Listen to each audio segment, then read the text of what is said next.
We'll play that for Kat and everyone on the third floor at MPL, which is Paul McCartney's organisation. It is indeed. Isn't it? Yeah. They've on a quality Christmas song, especially for Billy. We've played quite a few. We'll try and get another one in before the end of the show. You missed Just Like Christmas by Low, but hi to you all there at MPL, yeah. If only Paul McCartney had made a top hit Christmas song.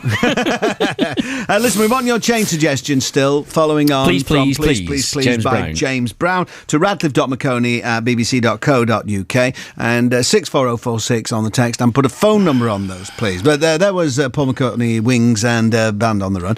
He's on tour at the moment. Big show in Liverpool tonight. Doing no interviews except this show, really. Fantastic. We should say again, this is mainly down to Lizzie's hard work and tenacity on our behalf.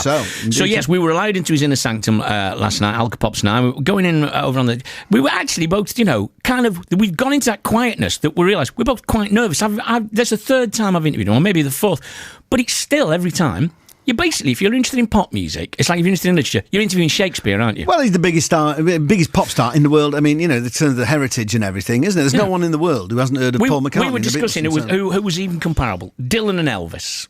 And you're not going to get an Elvis interview. You're going to struggle with Elvis. Yeah. I would think, Dylan was more important, but McCartney continues to be kind of more of a force in a way than Dylan. But it's hard to think. But anyway, it is like meeting Mozart. I've met him a couple of times, and he played in our old Radio 1 show. I played the drums for him on one song. And also, but the thing that I always remember was doing him at Abbey Road for that Radio 2 Sold On Song series. It was just me and him in Abbey Road, and he was sitting there with an acoustic guitar, and he said, so when I wrote Blackbird, and he's just doing it, and you think, wow, do you know what I mean?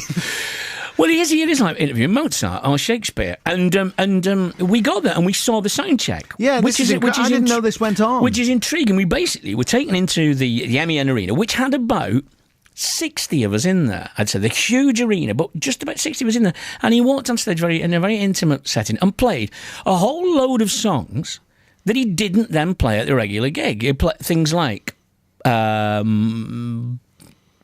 Let Me Roll. No, he did Let Me Roll in the actual set. Things like Penny Lane, right? Yesterday, Bluebird, Honey Don't Let the Sun Catch You Crying, a few kind of jams and stuff. Did a whole load of stuff that he didn't do in the actual show that night, and it was clearly a little bijou, intimate, exclusive show of its own. And I said to him, so I began by asking him, saying, well, hang on, you've already done one show tonight then, haven't you? Yeah, I mean, really all we have to do is check the instruments, but if we just checked them, we'd get bored. So we've got enough numbers to kind of throw some in, and then if they start to sound really good, we've got to always stick that in the show. So, but it does become its own little thing, and what happens is that some of the people who come to the show buy a special ticket and come to this one. We want to try and entertain them. They've paid good money. Yeah. How do you make those decisions about the set? Is it how you feel on the day, or is it, where you are in the world, and does geography affect it? Yeah, if you're in Russia, you might do back in the USSR, for instance. Of course. Yeah, if you're in Scotland, you might just throw in Mull of Kintyre. Yeah, there is a bit of that. I mean, I think the main thing is we just do, first of all, what we think the audience might like. Secondly, what we like, which is very important because we can't throw in stuff that they like but we don't. And then we throw in a few things that they may not know, but that we think would be interesting because they don't know them. Yeah, and then we look and see what we did last time. Here, for instance, and we try not to do too many of the same numbers. I mean, inevitably, there are a lot of the same songs, but we try and open with something different, for instance. So a few little things like that come into it. This tour has been rave reviews. It feels like it's a really energised. It does feel like you. This is like. Clearly, you've been doing this. You to the manor born, but it does feel like there's something different now. Again. Yeah, it's weird. That's what we've been thinking. I mean. I think one of the things is the band's nearly been together 10 years. Yeah. Next February, we will have been playing this same band together 10 years. So we are getting the hang of it. So I think that helps. But then earlier in the year, we went to South America. And they do love the music there. And so you've only got to go, hey, that was it. They go, yeah, go crazy. So I think that gave us more confidence this year. And we kept saying, God, they're on fire. These audiences. Yeah. And so we've kind of carried it through. And even when you go to sort of, let's say, Germany, where it's a more sort of quieter, discerning audience who've come to listen, not to boogie necessarily, you know, the confidence is still there. We think, oh, they're liking it, but they're just not making us much of a fuss. So, yeah, we've just felt good this year, particularly about playing, and the audiences give it back, you know. Have things changed about playing live because of the way the industry's gone about records? That, you know, the recorded music that was once like the prize, you owned an album and all that, and the way the physical side of things. It seems to me that that's made live music and the concert experience like at the heart of what music's almost about now, you know, seeing people do it live. Yeah, I think that's true, you know. It's the sort of real thing left. You know, you come to a show and you're in the room. And I think that's a great part of the experience. I've been to concerts where I've thought, ooh, I'm in the room with, you know, Tony Bennett. Yeah. It's like he's in my living room. Yeah. And I then thought, wait a minute, people must probably think that about me. Yes, I think they do. So I think that's really true. And then when you make a mistake live, we turn it. We go, well, I'll tell you what, it proves we're live. Yeah. And then we tell the stories about artists, not named, but artists that our crew know who aren't live. So we got our sound guy, Pablo, and he tells stories. He says, you know, he used to be on some tours, and at one point in the show, a little red light would go on, and he'd be live. Then he'd play that for 30 seconds, and the light would go off, and it was on tape again.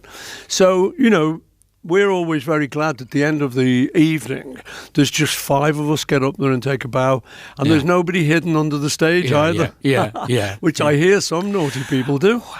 I couldn't possibly comment. I couldn't possibly comment. No. I was thinking, you see the almost the technological and physical and logistical organisation behind a big tour like this now. And then you look at the Beatles in their heyday when they were the biggest group that had ever been then, and it's 4 Vox AC30s or whatever. Maybe I'm wrong. Was it 4 Vox AC30s? Exactly, yeah. Well, you know, it's that kind of thing. Isn't that extraordinary? And it is, yeah. Yeah, look at it. And the joke is still sounded good. It's just relative. You know, people then didn't expect good sound. Right. And so when we played Shea Stadium with the Beatles, we were playing through the baseball PA, which is normally like, you know, a Manchester club. Get your hot dogs. Something, you know. Yeah.